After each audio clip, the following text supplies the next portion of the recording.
Hey guys, this is Nick Dean from Gas Supply Co. and I'm here to teach you how to put the interior shield into your helmet. Wow, that was a mouthful. You got the tinted shield in the front, right?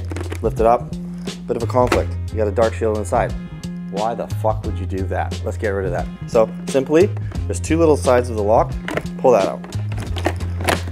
You don't have to be that aggressive, but you can be. It's an option. You have clear, boom.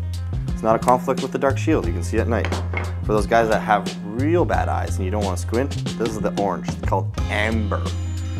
Say that with me, amber. Anyway, and you got the Opie blue. You can actually put this on the inside, not just on the outside. How to put this in? You want to make sure that the slide is down and then you click them on either side.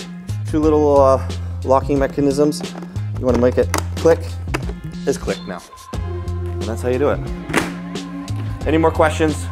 Feel free to email the Gas Supply. Don't email me because I don't want to answer your questions. I feel like I did a good job. 5-star review on Yelp. Thanks.